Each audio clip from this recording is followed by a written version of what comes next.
నమస్తే, welcome to Cube TV. నేను మీ యాంకర్ అని.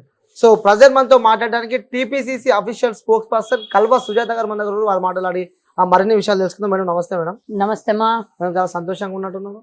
దేని విషయంలో? మహిళల సాధికారత పెరుగుతుంది, మహిళల గౌరవం పెరుగుతుంది, మహిళలకి ఈ రోజు ఉన్నతమైన స్థానం కలుగుతుంది అన్నప్పుడు డెఫినెట్ గా ఎవరైనా ఆనందంగా ఉండాలి కదా. సో ఈ కాంగ్రెస్ పార్టీ అధికారంలోకి వచ్చి ఎన్ని రోజులు అవుతుంది? నీకు తెలీదా? నువ్వు కూడా తెలంగాణలో ఉన్నావు. 94 రోజులు అవుతుంది. ఈ రోజు ఎన్నో తారీఖు? 13వ తారీఖు. అవును, అంటే 95. 3వ తారీఖు వచ్చినా కూడా 7వ తారీఖు ఛార్జ్ తీసుకున్నాం. సో సుమారు ఎన్ని రోజులు అవుతుంది అంటారు? సరే, నువ్వు అన్న 94 రోజులైనా హ్యాపీయే కదా. తెలంగాణలో కాంగ్రెస్ అధికారంలోకి వచ్చి కూడా 94 రోజులు అవుతుంది. ఇంతవరకు మంత్రి కేబినెట్ స్థానాలు కూడా పూర్తి చేయలేకపోయింది కాంగ్రెస్ కూడా. 12 ఇచ్చినేమో, మిగతా ముఖ్యమంత్రి కింద ఉన్నాయి. దానికి ఈక్వేషన్స్ చూసుకొని ఎవరెవరికి ఇవ్వాలో చూసి ఇస్తారు. మాకు తెలీదా ఏంది? 100 రోజులు కూడా పూర్తి కావడానికి వస్తుంది. వినవయ్యా నువ్వు. కేసీఆర్ 3 నెలలు మంత్రివర్గ విస్తరణనే చేయకపోతే నోరు మూసుకొని కూర్చున్న వాళ్ళు ఈ రోజు 5-6 శాఖలే ఇయ్యాలి. ఇంకా 5-6 శాఖలు ముఖ్యమంత్రి కింద ఉన్నాయి. అది సమయాన్ని బట్టి ఎవరికి ఇయ్యాలి అనేది ఆలోచించి ఏఐసిసి నిర్ణయం. ఈ రోజు ఎన్నికల బిజీలో ఉన్నారు. ఎప్పుడో ఒక రోజు ప్రకటిస్తారు. దానికి ఎందుకు తొందర అంతగానేమో? మేము 3వ తారీఖు అధికారంలోకి వస్తే 7వ తారీఖు ప్రమాణ స్వీకారం చేసి ఇమీడియట్ గా 11 మంది కేబినెట్ మంత్రులతో ముఖ్యమంత్రి గారు ప్రమాణ స్వీకారం చేసింది. మర్చిపోయిందా? నేనేమి ఇంతకన్నా పెద్ద మాటలు మాట్లాడదలుచుకోలేదు. మాకు అన్ని ఆలోచనలు ఉంటాయి, కరెక్ట్ వేలో పనిచేస్తున్నాం. ఇట్లాంటి వాటి కెలికి వాసన చూడొద్దు అని చెప్తున్నా ఎవరికైనా. సో తెలంగాణలో కాంగ్రెస్ పార్టీ అధికారంలోకి వచ్చినాక కూడా ముఖ్యంగా మనకు కనిపిస్తున్న ఇష్యూ కరెంట్ ఇష్యూ. 10 సంవత్సరాల నుంచి అసలు కరెంటే పోలే, ఇప్పుడు కరెంటు పోతుంది అని చెప్పి కూడా బీఆర్ఎస్ వాళ్ళు అంటున్నారు. ఎవడాడు అన్నోడు లాఠీ పట్టుకొని వస్తా అని చెప్పు. అంటే కరెంటు పోలే అంటారు. చూపినా, నిన్న నిలబడ్డావు కదా. కరెంట్ ఎప్పుడు పోలే? పార్టీ అధికారం నడు, మా ఇంట్లో చూస్తా. మా రికార్డు ఉంటది. మా దగ్గర మొత్తం సీసీ కెమెరాలు ఉంటాయి. మా ఇంట్లో మొత్తం ఉంటాయి. అన్ని చూపిస్తా నీకు. ఎన్ని రోజుల డేటా కావాలంటే అన్ని రోజులు సీసీ కెమెరాలు ఉంటాయి. సీసీ కెమెరాలు పనిచేస్తున్నాయి నిరంతరాయము అని అంటే డెఫినెట్ గా కరెంట్ పోకుండానే పనిచేస్తుంది కదా. దానికైతే జనరేటర్ కనెక్షన్ లేదు మా దగ్గర, డైరెక్ట్ కరెంట్ కనెక్షన్ అది. చూపిస్తా, నడువు. పిచ్చి మాటలు వాక్కుంటా, పిచ్చి పిచ్చివి ఏం పనికి రాలిన మాటలు ఇవేవైనా పనికొచ్చేటివా పార్టీకి వచ్చేటివా? ఎక్కడన్నా కరెంటు పోతుంది అంటే అది కాంగ్రెస్ లోపం కాదు, ప్రభుత్వం లోపం కాదు. అక్కడ కేసీఆర్ ఎవడైతే ఎక్కడెక్కడైతే తీసేస్తున్నారో వాళ్ళ ఏజెంట్లు ఉన్నారు అనేది పూర్తి సంకేతాలు. ఆఫీసర్లు ఏజెంట్లుగా ఇంకా పనిచేస్తున్నారు. రేవంత్ రెడ్డి గారు క్లియర్ గా చెప్పారు, ఎవడన్నా పవర్ తీసేస్తే వాడికి సస్పెన్స్ ఉంటది, వాడికి శిక్ష ఉంటది. ఎవడు కూడా 1 నిమిషం కరెంటు తీయొద్దు అని క్లియర్ కట్ గా చేసి, ఎక్కడన్నా ఇలాంటి పొరపాట్లు జరిగితే మా దృష్టికి తీసుకురండి. మేము అక్కడ ఉన్న ఆఫీసర్లు ఎవరితో కుమ్మక్కైనో చూసి వాళ్ళని సస్పెండ్ చేస్తాం. దాని వెనకాల ఉన్న కథా కార్ఖానా అంతా బయట పెడతాం. సో ఇంకోటి మేడం, రీసెంట్ గా మనం చూసినాము బీఎస్పీ పార్టీ రాష్ట్ర అధ్యక్షుడు ఆర్ఎస్ ప్రవీణ్ కుమార్ గారు కూడా కేసీఆర్ దగ్గరికి వెళ్ళి కూడా పార్టీలు అందులో మేము కలుపుతున్నాము, సో వచ్చే ఎన్నికల్లో కూడా కలిసి పోరాడతామని చెప్పి కూడా మనం చెప్పాలి. పార్టీని కలిపిండా? పొత్తు పెట్టుకున్నాడు. అదే పొత్తు పెట్టుకున్నాడు. ఆ పొత్తు పెట్టుకుని మనం చూస్తాం. వచ్చే ఎన్నికల్లో కూడా మేము కలిసి పోరాటం చేస్తామని చెప్పి కూడా అంటున్నారు. వచ్చే ఎన్నికలే పార్లమెంటా లేకపోతే పార్లమెంట్ ఎన్నికల్లో అంటే గదే కదా. ఇక నా ఏనుగు మీద పోయి కారు ఎక్కినా, కారు మీద వచ్చి ఏనుగు ఎక్కినా రెండుకి 2 ప్రమాదాలు. ఆల్రెడీ కారుకి 4 టైర్లు పంక్చర్ అయినాయి. ఏనుగు పోయి కారులో కూర్చుంటే అది నడిచేది కాదు, ముంగలు జరిగేది కాదు. పోని కారు వచ్చి ఏనుగు మీద కూర్చున్నా మెల్లిగా నడుస్తుంది. అది ఇంకొక 10 ఏళ్ళు అయిన తర్వాత ఢిల్లీకి చేరుకుంటది. చూద్దాం ఆ తర్వాత ఏమైతుందో. అప్పటి వరకు ఉంటే గనక ఆల్రెడీ షెడ్కి పోయింది అంటున్నారు, సర్వీసింగ్ కు పోయింది అంటున్నారు. ఆ సర్వీసింగ్ పోయిన కారు వాపస్ వస్తుందా లేకపోతే ఆడనే స్క్రాప్ లో అమ్ముకుంటారా చూద్దాం. ఆల్రెడీ 2-3 రాష్ట్రాలలో దివాళా తీసేసి వాళ్ళ పార్టీ ఆఫీసులు ఎత్తేసిండ్రు. 6 నెలల నుంచి రెంట్లు కూడా కట్టకుండా అనేది మనకున్నటువంటి సమాచారం. మహారాష్ట్రలో సంథింగ్, ఇక్కడ ఆంధ్రప్రదేశ్ లో అయితే మొత్తం బోరియా బిస్తర్ ఎత్తేసిర్రట. ఇంకా ఏమున్నది, ఇక తెలంగాణలో ఎత్తేయడానికి కొన్ని రోజులు ఉన్నది. ఆడ పోయి బీఆర్ఎస్ నేను అంటున్నా, ఆర్ఎస్ కాదు బీఆర్ఎస్ ప్రవీణ్ చేరితేంది, ఇంకోళ్ళు చేరితేంది, ఎవరు చేరితేంది? మునిగిపోయే నావల ఎవడు పోయి కూర్చుంటేంది? కింద నావకు తూట్లు పడ్డాయి ఆల్రెడీ. అలా నీళ్లు నిండుతాయి. అలా కూర్చుంటే కూర్చున్నాడు మునుగుతాడు, నావా మునుగుతుంది. అయిపోయింది. సో తెలంగాణలో కూడా రెడ్డిల పాలన నడుస్తుంది అని చెప్పి కూడా అంటున్నారు. మరి ఒకటి చెప్పాలన్నా, నేను రాజకీయంలో సుమారుగా రెడ్డిలే ఎక్కువగా ఉంటారు. బీఆర్ఎస్ లో ఉన్నప్పుడు కూడా రెడ్డిలే అత్యధికంగా 40 మంది ఎమ్మెల్యేలు ఉండే, మంత్రులు అత్యధికంగా ఉండ్రి. దాంట్లో కొత్తగా ఏం లేదే. పరిపాలనలో ఉన్నారు. ముఖ్యమంత్రి గారు, మా ముఖ్యమంత్రి గారే రెడ్డి. దాంట్లో తప్పేమున్నది? ఉన్నారు.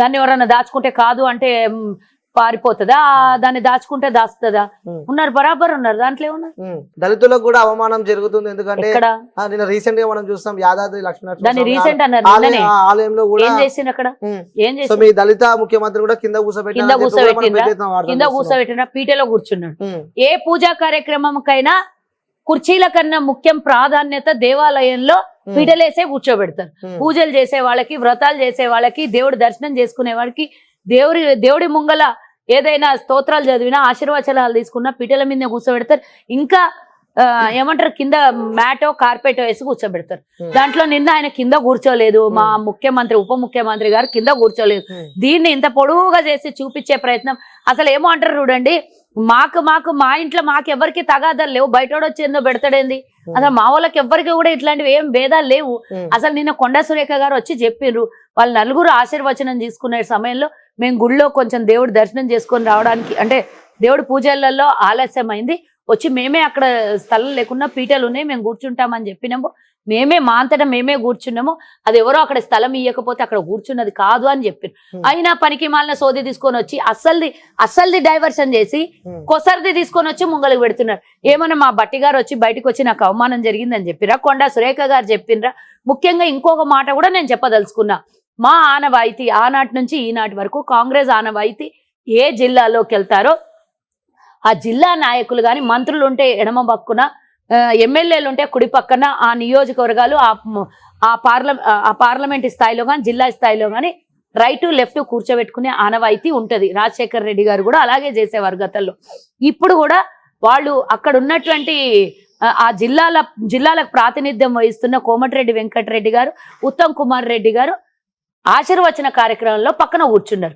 వీళ్ళు కాస్త ఆలస్యంగా రావడం వల్ల పక్కన కూర్చున్నారు దానికి ఇంత పెద్దగా చేసేసి నిన్న అసలు ఇందిరమ్మ ఇండ్ల ఇష్యూ ఈ రోజు అందరు మాట్లాడుకోవాలి దాన్ని మాట్లాడుకోకుండా చేయాలనంటే కొసర కనబడ్డది కదా దీన్ని హైలైట్ చేయాలి అసలు మీడియా సోదరులకు కూడా మహాప్రభో నేను చెప్తున్నా ప్రజలకు పనికొచ్చే మాటలు మీరు మాట్లాడండి మా లోపల ఎవ్వరికి కూడా భేదాభిప్రాయాలు లేదే మీరు వచ్చి దాన్ని ఎందుకు హైలైట్ చేసి కావాలని ఎందుకు ఇలాంటి ఇబ్బందులు పెడుతున్నారో నాకు అర్థం కావట్లేదు నేను ఇంకో విషయం కూడా ఈ సందర్భంగా అడగాలనుకుంటున్నా రాహుల్ గాంధీ గారి పాదయాత్ర మొన్న అసెంబ్లీ యాత్రలప్పుడు రాహుల్ గాంధీ గారు తెలంగాణకు వచ్చినప్పుడు ఒక హోటల్లోకి వెళ్ళి బండి దగ్గర ఈ దోశ తింటున్నప్పుడు రాహుల్ గాంధీ గారి పక్కన మా బట్టి గారు కూర్చొని ఉన్నారు కింద మోకాళ్ళ మీద ఇదే నిన్న కూర్చున్నటువంటి వెంకటరెడ్డి గారు మోకాళ్ళ మీద కింద కాళ్ళ దగ్గర కూర్చున్నారు ఇదే దళిత కాడేసుకొని మాట్లాడే దళితులు అని పెద్ద గొప్పలు చెప్పేటట్లు ఎందుకు ఆ రోజు మరి ఇంత గౌరవం ఇచ్చిన కాంగ్రెస్ దళితుని పక్కన కూర్చోబెట్టుకొని రెడ్డిని కాళ్ళకాడ కూర్చోబెట్టిన ఎందుకు ఈ మాట మాట్లాడలేదు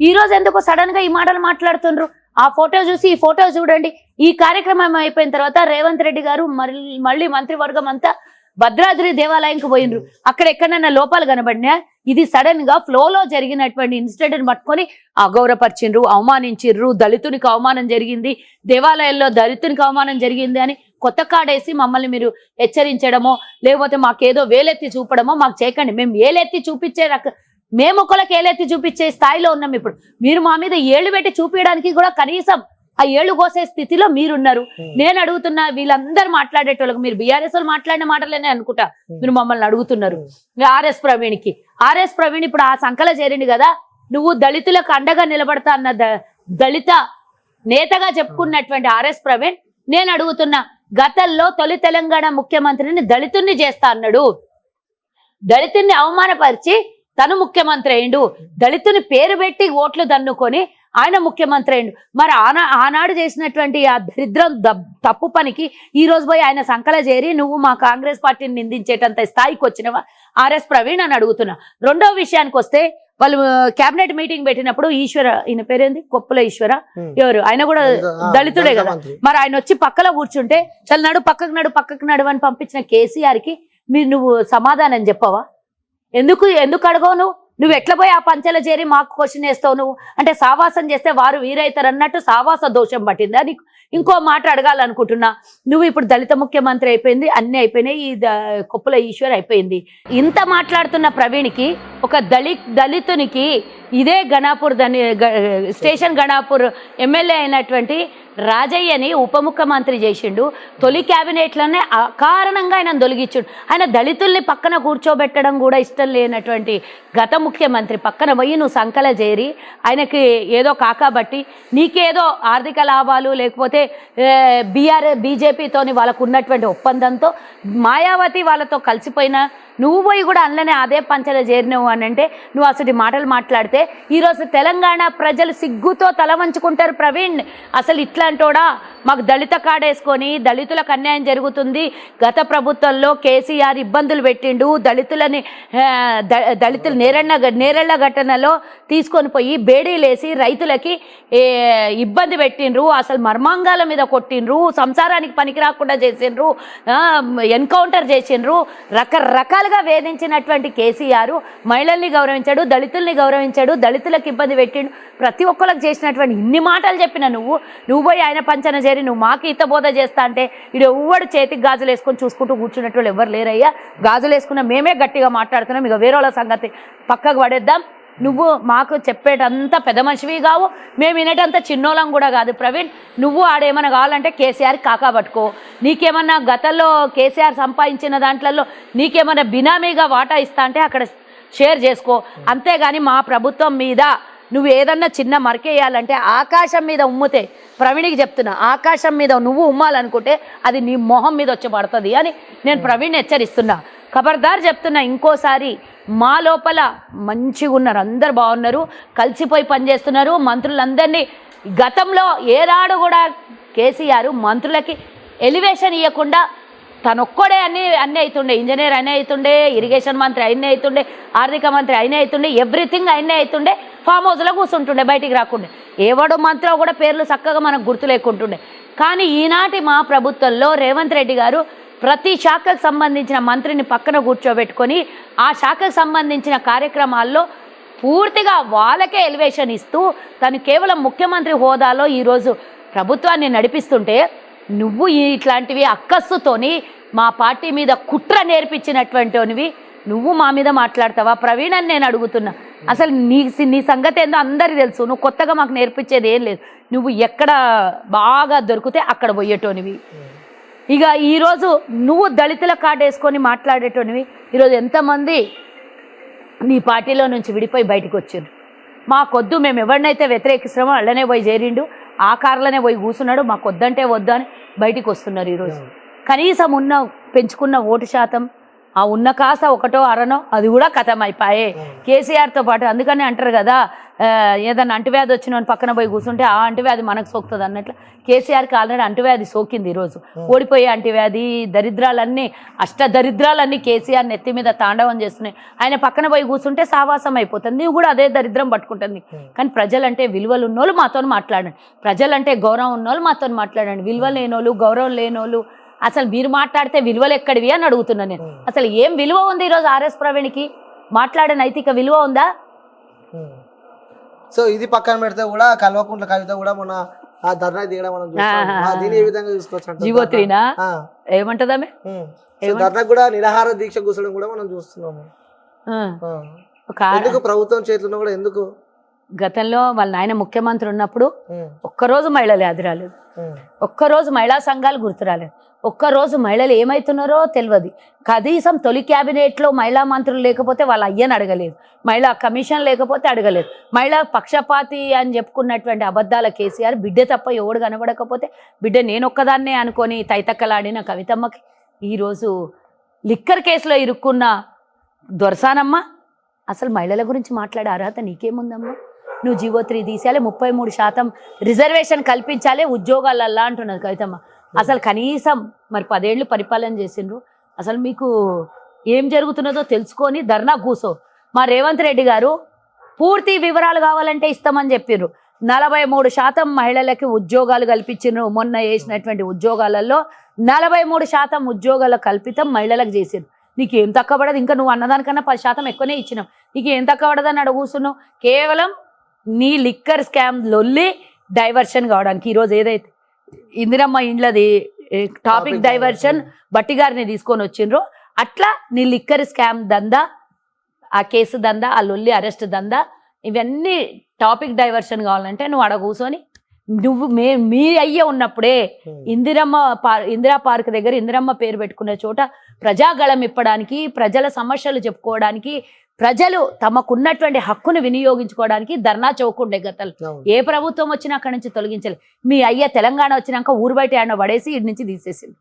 మళ్ళీ మేము కొట్లాడుకొని కోర్టుల చుట్టూ తిరిగి మళ్ళీ మేము స్వాధీనం చేసుకున్నాం. అది అయితే మీరు ఎత్తేసిన ధర్నా చౌక్లనే పోయి మేము స్వేచ్ఛగా మేము నీకు ఎంతమంది పోతారు, ఎన్ని గంటలు చేస్తారు, ఏమి అని మేము రిస్ట్రిక్షన్ పెట్టలే, పోలీసు రిస్ట్రిక్షన్ పెట్టలే, ఆడ ఇబ్బంది పెట్టలే, స్వేచ్ఛగా ధర్నా చేసుకోవడానికి ఇచ్చినాం. నువ్వు ఆడ చిలకమ్మ పలుకులు పలికింది ఎంత 33% మహిళలకు కావాలన్నావు, కానీ మేము 43% ఇచ్చినాం. నీకు సిగ్గు తెచ్చుకో. నువ్వు అడిగిన దానికన్నా ప్రభుత్వం ఒక ఎత్తు ఎక్కువగానే చేస్తుంది. మీ అయ్య చేయనోడు నాయనా అప్పుడు 2 మంత్రులకే ఇచ్చినావు 2018లా. మనం 33% అని నేను ఢిల్లీ నడిబొడ్డున కూర్చొని లొల్లి చేస్తున్నాను. ఆయన మొన్న టికెట్లు ఇవ్వకపోతే 23లా 33% కాదు కనీసం 20%లా 25 టికెట్లన్నీ ఇవ్వకపోతే నాయన అనగా ఆయనతో కొట్లాడు. ఏమైనా లెక్క పత్రం ఉంటుంది, మాతో నువ్వేం కొట్లాడతావు? మేం ప్రజావాదులము. సో ఇక లాస్ట్ క్వశ్చన్. సో త్వరలో అంటే ఎప్పటి నుంచో మనం వెయిట్ చేస్తున్నాం. సో కల్వ సుజాత గారు కూడా అంతకుముందు ఒక మంచి పదవి వస్తుందని, అంతకుముందు నా గురించి నేను చెప్పుకునే కన్నా ఈరోజు తెలంగాణలో ఇచ్చిన కవితమ్మ చెవులకి వినబడాలి, కేసీఆర్ చెవులకి వినబడాలి, వాళ్ళ వర్గం చెవులకి, ముఖ్యంగా ఆర్ఎస్ ప్రవీణ్ కూడా టాపిక్ డైవర్షన్ చేయడానికి పెట్టుకున్నటువంటివి నేను 1-2 ఈరోజు రేవంత్ రెడ్డి గారు ఇంకా సేపట్లో రిలీజ్ చేస్తున్నటువంటివి నేను మీకు 2 చదివి వినిపిస్తాను. అంటే ఇది ఇప్పుడే కదా ఉన్నది కాబట్టి. తెలంగాణ మహిళా శక్తి కింద ఈరోజు పెరేడ్ గ్రౌండ్లో శ్రీకారం చుట్టబోతున్నది కాంగ్రెస్ ప్రభుత్వం. అంటే 1,00,000 మందితో ఈరోజు అఫీషియల్ ప్రోగ్రాం పెరేడ్ గ్రౌండ్లో సికింద్రాబాద్లో జరుగుతుంది. మహిళా స్వయం సహాయక సంఘాలకు వడ్డీ లేని రుణాల పథకం. గతంలో కేసీఆర్ ఎన్నడన్నా రుణాలు లేదు కాదు కదా, మహిళలకు గౌరవం ఇవ్వలేదు, వాళ్ళకి రావాల్సినటువంటి బకాయిలు కూడా ఇవ్వలేడు కేసీఆర్. 63.86 లక్షలు అంటే 63,86,00,000 మహిళలకు 63,86,000 మంది మహిళలకు 5 లక్షల బీమా ఇవ్వబోతున్నాం. కేవలం నువ్వు రైతుకే చచ్చిపోయినాక రైతుకు వచ్చేటటువంటి బీమాని మేమిచ్చినాం అని చెప్పుకున్నావు కదా. నేను ఈరోజు చెప్తున్నా, మేము రైతు బీమానే కాదు, మేము పంట బీమా కూడా ఇచ్చినాం. ఫసల్ బీమా ఇచ్చి ఈరోజు కేవలం మగవాళ్ళకి ఏంది కుటుంబం మహిళ మీద కూడా డిపెండ్ అయ్యి ఉంటుందని మహిళకి ఈరోజు 5 లక్షల బీమా ఇస్తున్నాం. తొలి ఏడాది ఒక్కొక్క గ్రామ సంఘానికి 1 కోటి చొప్పున 5,000 కోట్లు మంజూరు. 5,000 కోట్లు ఒక్కొక్క గ్రామానికి 1 కోటి రూపాయలు. తెలంగాణలో ఉన్నటువంటి ప్రతి గ్రామానికి 5,000 కోట్ల రూపాయలు మహిళా సాధికారత కోసం ఇస్తున్నాం. ప్రతి అసెంబ్లీకి ప్రత్యేక చిన్న తరహా పారిశ్రామిక పార్క్ అంటే చిన్న micro industries, mini micro industries, మహిళా సంఘాల ఉత్పత్తులకు బ్రాండింగ్. రేవంత్ రెడ్డి గారు ఇంకోటి కూడా చెప్పిండ్రు, ఏదైతే యూనిఫామ్స్ కానీ గవర్నమెంట్ అన్ని యూనిఫామ్స్ ఉంటాయి కదా, ప్రతిదీ కూడా ఈ మహిళా సంఘాల గ్రూప్లకే ప్రభుత్వం నుంచి వచ్చే ప్రతి కాంట్రాక్ట్ కూడా వాళ్ళకే అప్పచెప్తాం. మహిళా సాధికారత పెంచాలని మా ప్రతి అడుగు మహిళలకి సాధికారత పెంచాలి, వాళ్ళ గౌరవాన్ని పెంచాలని అదే దిశగా తొలి పథకము 51% మహిళలు ఉన్నటువంటి తెలంగాణలో ఉచిత బస్సు ప్రయాణాన్ని మొదలుపెట్టింది మేము. ఈరోజు మహిళల్ని గౌరవించడమైనా మా తర్వాతనే ఎవరైనా, ఈరోజు మహిళల్ని ఆదుకోవడంలో మా తర్వాతనే ఎవరైనా. ఈరోజు రాష్ట్రమైనా ఆనాడు దేశమైనా ఇందిరమ్మ రాజ్యం తీసుకొస్తాన్నాం. అందులో ఇందిరమ్మ మహిళగా తెలంగాణ మహిళా సమాజానికి కాంగ్రెస్ పార్టీ ఈరోజు అన్ని విధాల ఆదుకుంటూ వాళ్ళ సాధికారత పెంచుకుంటూ ఆర్థిక లాభాలు పెరుగుతూ ఆర్థికంగా వాళ్ళు అభివృద్ధి చెందాలి, లక్షాధికారులు కాదు కోటీశ్వరులు అవ్వాలని ఈరోజు మా ప్రభుత్వ ధ్యేయంగా ముందుకెళ్తోంది. ఈ అడుగులు ముందుకేస్తున్న తరుణంలో మీరు ఇట్లాంటి వాళ్ళు రాజులు పోతుంటే కుక్కలు అనేకం మొరుగుతాయి. ఈ కుక్కల మాటలు మేము తీసుకోము. రాజు పరిపాలన ఎట్లున్నదని ప్రజలు మాట్లాడాలి తప్పించి ఈ దారిన పోయే కుక్కల గురించి మాకు అవసరం. Okay ma'am. సో చివరిగా అంటే ఆ గతంలో కూడా ఎమ్మెల్యే టికెట్ ఆశించినారు. సో అది రాకపోయేసరికి మీరు కంట తడిపెట్టిన విషయం కూడా మనందరికీ తెలిసిందే. సో కాంగ్రెస్ పార్టీ మీరు అనుకున్నట్టే అధికారంలోకి వచ్చింది. సో మీ తగ్గ స్టైల్లో మీరు కూడా పోరాటం చేసి అధికారంలో రావడానికి, ఎందుకంటే ఏ ఛానల్ పెట్టినా ముఖ్యంగా మనకి కల్వ సుజాత వాయిస్ వినిపిస్తుంది కాంగ్రెస్కి. సో వచ్చి కూడా 95 రోజులు అయిపోయింది. సో నెక్స్ట్లో అంటే మీకు ఒక నెక్స్ట్ లెవెల్ పదవి కూడా వస్తుంది అని చెప్పి కూడా మాకు వార్తలు వస్తున్నాయి. సో ఏ పదవి వస్తుంది అని చెప్పి కాంగ్రెస్ పార్టీ నుంచి మీకు ఏమన్నా ఉందా? నాకు తెలియదు, కానీ మీ సందేశం నాకు చాలా ఆనందం కలిగింది. ఏది ఏమైనా మా ప్రభుత్వంలో మహిళలకు 51% రాష్ట్రంలో ఉన్న మహిళలకు న్యాయం చేసిన మా ముఖ్యమంత్రి రేవంత్ అన్న, మేము అన్నగా రాఖీ కట్టేటటువంటి అన్న, మా మహిళలకు తెలంగాణలో ఉన్న మహిళలకు అన్యాయం జరగట్లేదు కాబట్టి డెఫినెట్ గా పార్టీలో ఉన్న మహిళలకి, అందులో పనిచేసి ముఖ్యంగా పనిచేసి పార్టీకి డెడికేటెడ్ గా ఉన్న మహిళలకి డెఫినెట్ గా ఉన్నతమైన స్థానాల్ని కల్పించి మా గౌరవాన్ని కూడా పెంచుతూ, వాళ్ళు మాకు ఇచ్చినటువంటి ఏమంటారు ఒక బహుమతిగానే ప్రభుత్వం వచ్చిన తర్వాత టికెట్ అయితే మిస్ అయింది కాబట్టి డెఫినెట్ గా సామాజిక న్యాయం చూసుకున్నా, ఒక మహిళగా న్యాయం చూసుకున్నా, బయట ఉన్న 51% కాదు పార్టీలో ఉన్నటువంటి వాళ్ళకు కూడా కొంతమందే ఉన్నాం మేము మహిళలము. వాళ్ళల్లో మరి నా స్థానం ఎక్కడుందో అన్నకు తెలుసు. ఆ స్థానాన్ని గౌరవించేసి నువ్వు అన్నట్టే ఇస్తారు అని అంటే చాలా హ్యాపీ. నీ నోట్ల నుంచి విన్నాను కాబట్టి చాలా సంతోషం అవుతుంది. ఇస్తే మేము కూడా ఆనందంగా ఉంటాం. ఇప్పుడే అసలు ఏ పదవులు లేకుండానే ఇంతలా పార్టీ కోసం పనిచేస్తున్నాం. పదవులు ఇస్తే ఇంకా పదవులకు కట్టుబడి ఉంటూ మా బాధ్యతల్ని పెంచుకుంటూ రాష్ట్ర ప్రజల కోసం, ప్రభుత్వం కోసం, పార్టీ కోసం మా వంతుగా పూర్తి స్థాయిలో మేము పనిచేస్తాం. పార్టీ కోసం డెడికేటెడ్ గా అనేది మీకు తెలుసు. అది డెఫినెట్ గా మా ఒంటిలో శక్తి ఉన్నంత వరకు పార్టీ కోసం పనిచేస్తాం. అందులో ఎలాంటి డౌట్ లేదు. రేవంత్ అన్న మాకు ఇచ్చి గౌరవిస్తే మేము ఆ గౌరవాన్ని రెట్టింపు చేసే స్థితిలో మాకు ఇచ్చిన పోర్ట్ఫోలియో ఏదైతే ఉంటుందో, నాకు ఇచ్చింది ఏదైతే ఉంటుందో దానికి గౌరవాన్ని అయితే కలిగిస్తాం. Okay ma'am. సో మనస్ఫూర్తిగా రావాలని చెప్పి కూడా కోరుకుంటున్నాం మ్యామ్. Thank you ma'am. ఇలాంటి వాళ్ళు అందరు కోరుకున్న అభిమానమే ఇస్తుండొచ్చు బహుశా. Okay, thank you ma'am. Thank you ma'am. ఇప్పుడు ఆపరేషన్ లేకుండానే మోకాళ్లకు ప్లాస్మా ట్రీట్మెంట్, మీ ఆర్థోపెటిక్ సమస్యలన్నిటికీ రోబోటిక్ టెక్నాలజీ ద్వారా తక్కువ ఖర్చుతో శాశ్వత పరిష్కారం, ఫ్రీ కన్సల్టేషన్, ప్రతి ట్రీట్మెంట్ పై 20% డిస్కౌంట్.